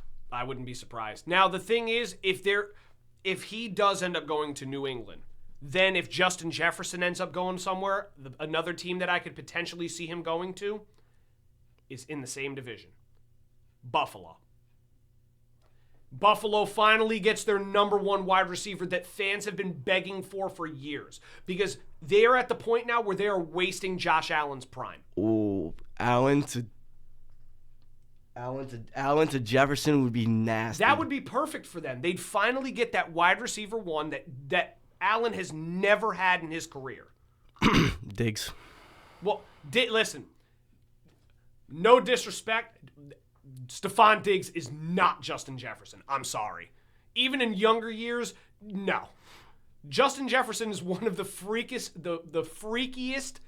athletes that I've seen. No, I'm not disregarding the fact that you're saying that Diggs is nowhere near Jefferson, because he's not.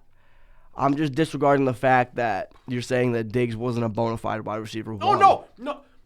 I'm saying of that caliber. He was a bona fide number one, but as of right now, Josh Allen has gotten better over the years.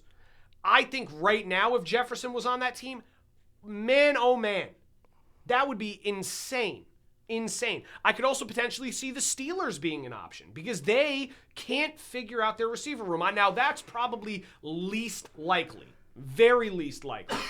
Because would be the bona fide number one, though. Where? In Pittsburgh? Yeah, he would be the number one over DK, but I don't know if DK would like that very much. I don't know where else realistically he could go. I mean, I don't even want to say Kansas City. That ain't going to happen. No. Denver? Denver does need a number Denver one. Maybe could be an option. I don't know. I think that there's a lot of potential teams that he could go to. But if the Patriots don't get A.J. Brown, I think that the Patriots would easily want Justin Jefferson. I think that'd be a great spot for him. That's just me. I could see him going to the Chargers. Yeah, maybe. That could be another decent option as well, too.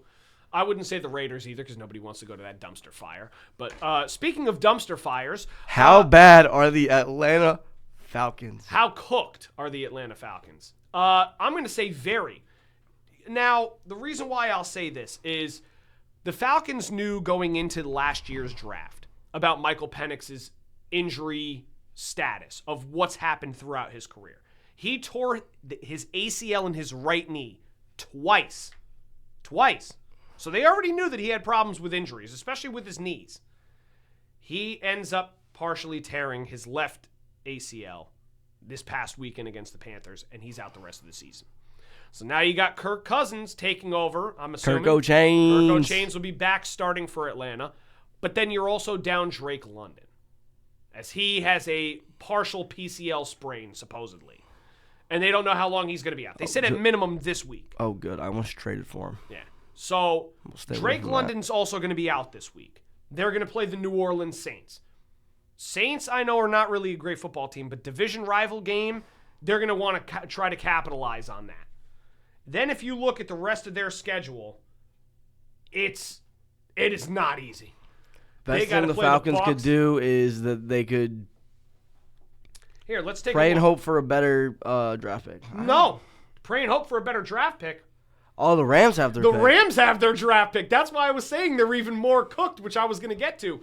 The Falcons don't even have their first round pick. The Rams have it. So they may end up finishing towards the bottom of the league this year. And the Rams might get a top 5 pick. Wow, look at you. From going from a team that had no first-round picks for 3 consecutive years to having a top 5 pick and having a top 5 team and being a top 5 team in the league. So imagine the Falcons have Look at the turnaround on that thing. I know. Well, you know what the Rams will do. They'll trade it They'll away. trade them suckers away for Yeah. something. They'll trade them suckers away for something. I don't know what it would be, but that's my point is the Falcons now are down their starting quarterback the rest of the year. They'll get Burrow on the Rams. They may, I would hope, they may end up getting themselves a bottom or a high draft pick that won't even be theirs. They're screwed. They are in big trouble. And then now I'm pretty sure this is going into Bijan's last year of his rookie deal. So then they're going to have to try and re-sign Bijan. And if they don't win, you think Bijan's going to stay? Dijon? Hell no. No way. He may be so gone. they play the Saints, they play the Jets, they play the Seahawks, the Bucks, the Cardinals, and they end out the season against your Los Angeles Rams. They got a couple tough games on there. The Saints are going to be tough games for them now with no Penix. The Rams is going to be And now loss. they ended the season with the Saints. Yeah. But then they got to play the Bucks and the Rams. And who else did you say? The Jets? Well, The Jets may give them a little bit of a run for their money too, though, even without Penix. It's possible. The Jets play very strange. You know what? I'm gonna bring this up. The year in and year out, the Jets somehow figure out a way to screw themselves out of the first overall pick. Of course they do. That's typical New York Jets behavior. That's always how it goes. Always. They had the shot a few years ago, and then they won. Well, here's the way I'll say it, okay? Not just football, not just the Jets. Especially the Jets, but not just them. New York sports management It's is just horrible. terrible. Horrible. Other than the Knicks, they finally figured it out a little bit. The Rangers front office is garbage. The Islanders are, I guess, starting to figure it out, so maybe I'll cut them a little bit of slack. Who else? The Giants? Nope. No. The Jets? Nope. No. The Mets and the Yankees are both underwhelmed a little bit. The Mets spent all this money, didn't make the playoffs. The Yankees refused to spend money. Ironic. It's a joke. It's a joke. Anyway, Now, back to football. Is Mike McDaniel saving his job over these last few weeks? No. I don't know. I don't think that. I don't know if I'd say he is. I don't know. I don't know if I think that he is. I don't think he is, to be honest. The game against the Bills, yes, that was impressive. Yeah, But- that was a crazy win. But Crazy. the game against the Commanders, that was not a good game to. Like, if they came out and poured it on against the Commanders, then you could say yeah. Yeah, but that But game was really It too was close. it was so bad. That game was super, super close.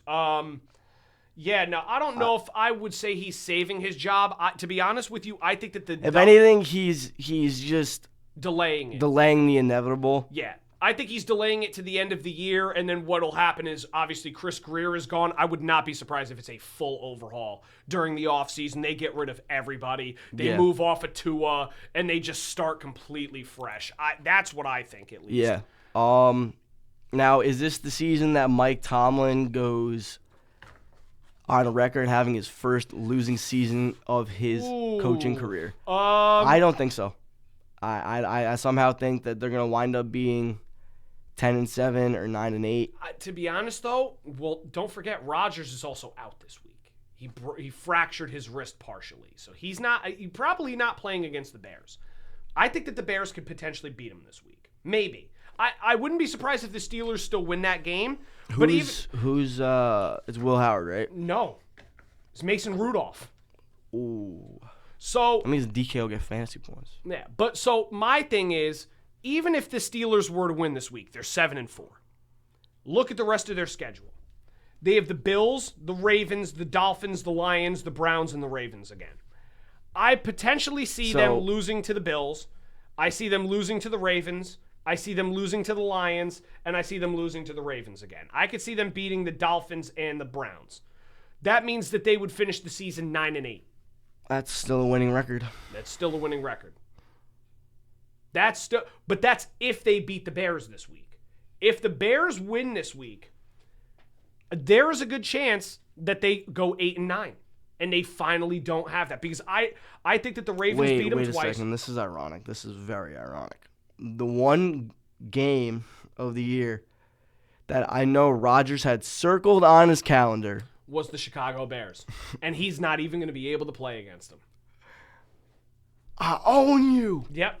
I still own you. I know. And that's why I'm saying if they do not have Rodgers for this game, I could potentially, they won't. Which they won't, I could potentially see the Bears winning that game.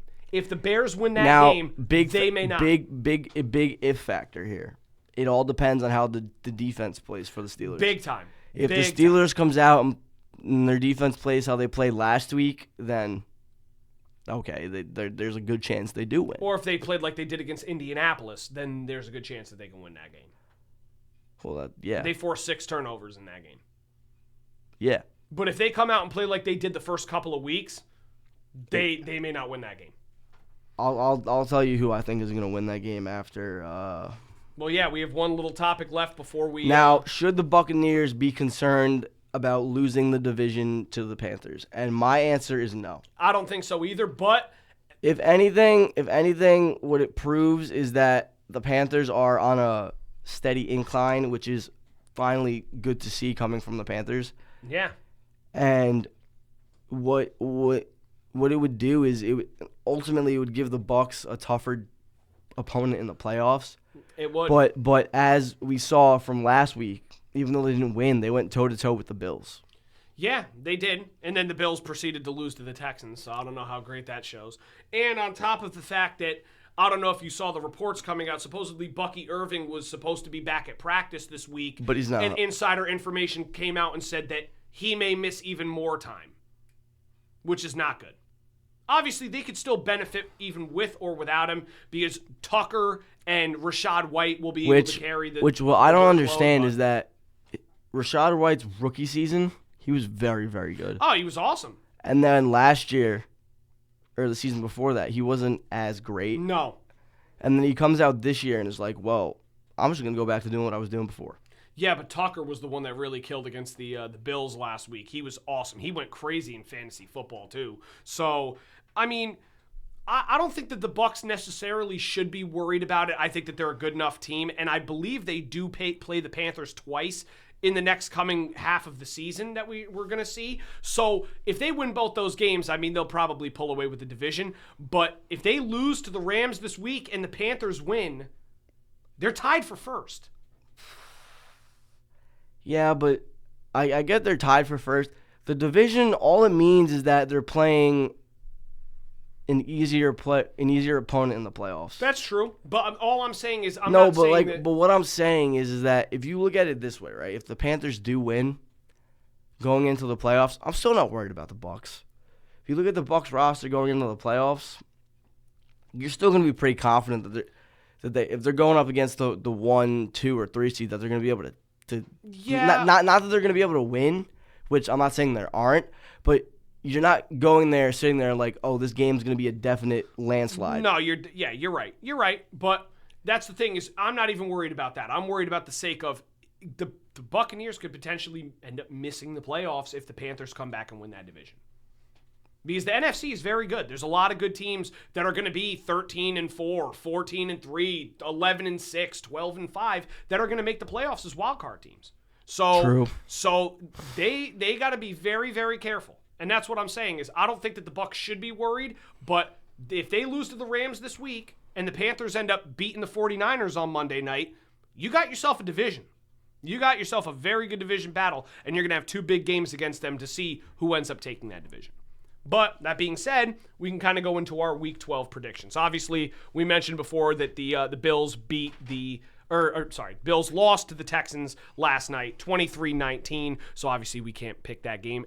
I would have picked the Bills somehow, and obviously they choked. So we can't pick that game, but we can pick all the other games. So why don't you start us off? We got the Colts versus the Chiefs in Kansas City, 1 o'clock slate. Who you taking? Colts. I'm also going to take the Colts in that game. I think that the Chiefs finally fall under 500 and you start to really hit the panic button in Kansas City. I could see it. I've seen rumors saying that Mahomes could want out of Kansas City, but no. And my friend's That's rage bait. My friend's a Jets fan, and he goes, I know, "Oh, they he were goes, saying, he oh, goes, he can oh, he's rebuild with the gonna go to the Jets." I'm Yeah. like, yeah, good luck, not happening. In your dreams, buddy. That ain't happening. Then we have the Steelers at the Bears game that we just previously talked about. I'm not talking. I am taking the Steelers to win. I'm going to take the Chicago Bears without Aaron Rodgers. One of my friends is going to that game. That's good. I think it's going to be a close game. It's gonna be a really interesting game because he's going with his dad, right? And his dad's a Bears fan, and he's a Steelers fan. I think that's going to be a very close game, but no Aaron Rodgers. I'm going to take the Bears this week. I think that the Bears end up winning again. Pats at the Bengals. No Jamar Chase. I'm going with the New England Patriots. I'm going with the Patriots as well. Yeah, that was stupid. That's why I'm wearing my Jalen Ramsey jersey today. I know it's a little bit of a throwback. Jamar Chase, you're an idiot, dude. He said, "Oh, I didn't spit on Jalen Ramsey." Bro, they caught you in 4K. They caught you in 4K spitting on this man. What are you thinking? At least say, you know what, I was wrong. Obviously, he didn't want to own up to it. He didn't want to own up to it and be like, "No, I didn't do anything," because he figured he could get away with it. They caught you in 4K, my brother. That was stupid. All right. And Jalen Ramsey should have punched you. That was good. Good for you. Now we got the Jets at the Ravens. We'll say it was on 3. 1, 2, 3. Ravens. Yeah. Yes. Yeah. I'm not. The Ravens. We could also do this for the next game too. Seahawks at Titans. 1, 2, 3. Seahawks. Yeah. I'm sorry, Titans. They're just not good. Vikings at the Packers. I'm taking the Packers. I'm also going to take the Packers this week as well. Now we have the Giants at the Lions. I'm taking the Giants. I know you're going to take the Giants. I'm going to take the Detroit Lions to bounce back after I knew you were going to take the Lions. Yeah, they just lost. They are coming off of a very bad loss that they did not expect. That was just a bad game in general. Yeah, that was. Yeah, but I think they've lost two weeks in a row now. They lost to Minnesota and then Philadelphia back-to-back weeks. They're not losing. Now we have the Jaguars at the Cardinals. I'm taking the I'm taking the Cardinals. I'm also going to take the Cardinals. I think the Jaguars kind of get a false sense of hope after beating up on the Chargers pretty bad. Cardinals are a lot better than people think they are for a 3-7 or 3-8 team. Yeah, because you know who's playing quarterback? Jacoby Brissett. That's right. No K1. He's too busy playing Call of Duty. Jacoby Brissett, I believe, set the league record for most completions. It was 47, right? Yep, that is correct. I saw that same thing. So, I think that the Cardinals team is going to give them a run for their money. I'm taking Arizona out. Oh, what an absolute stinker of a game this is going to be. Yeah. I am sorry if I offended you, but I don't know one person that's going to be watching the Browns versus the Raiders. I'm not sorry at all. That game is the battle of garbage versus trash. That is no way. The only thing that makes it any bit exciting Shedeur Sanders is the first official start for Shedeur Sanders. And in that situation, I am going to take the Cleveland Browns. I'm taking the Browns too.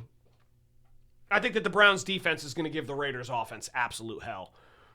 I just don't see it happening. I think that even Shedeur may not play that great of a game, but the Raiders are hard. I'm hoping that with Shedeur coming in, Judkins will get used more. Perfect timing. Oh, wait. Sorry. Perfect timing. Then we have the Falcons at the Saints. Like I mentioned before, no Michael Penix, no Drake London. I'm going with the New Orleans Saints at home. Is it Shuck starting or is it Rattler? Shuck. He's not bad. I'm telling you, I'm taking the Saints. I'll take the Saints too. I'm taking the Saints that week. Wait, what time is the game? 4:00 game. No, I'm taking the Falcons. Why? Kirk O'Chain's he's not in prime time. So. He's not in prime time, but it's not a 1:00 game. Kirk can't play at 1:00. I'm still taking the Saints. I'm taking the Falcons. Go for it. Take the Falcons. I'm taking the Saints. Eagles at the Cowboys. That's game of the week, isn't it? One of them, yeah. I'm taking the Eagles.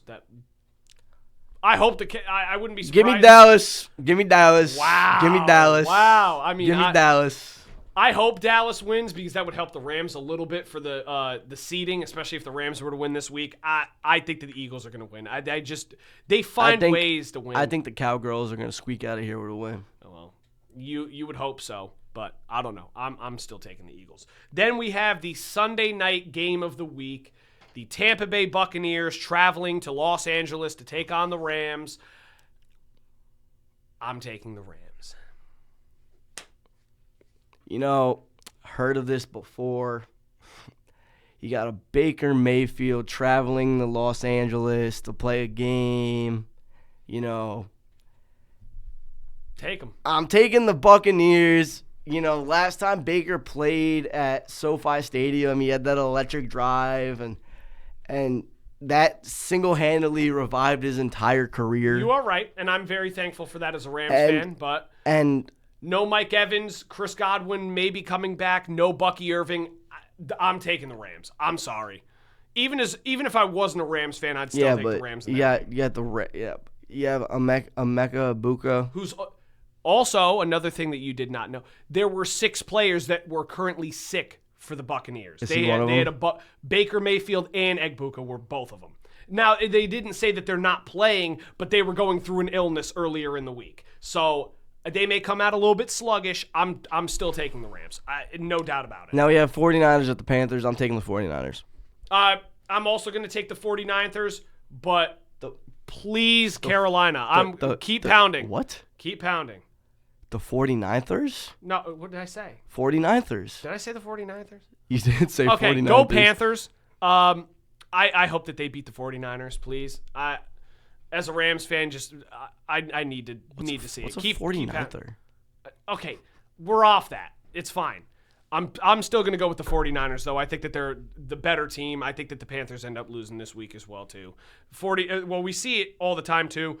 Panthers on the road, really not as good as they are when they're at home. 49ers, now that Brock Purdy's back, have started to play a little bit better too, even though I think they were doing just fine with Mac Jones. But I think that they're still going to be a little bit on a heater, so I'm going to take the Niners as well too. But that concludes the show for this week. Thank you for tuning in to episode number 22 of the Straight Outta Stratford podcast. I'm your host, Zach. I am Julian. And we made it through the episode, even with your little bit of a lost voice. But we will see you guys next week.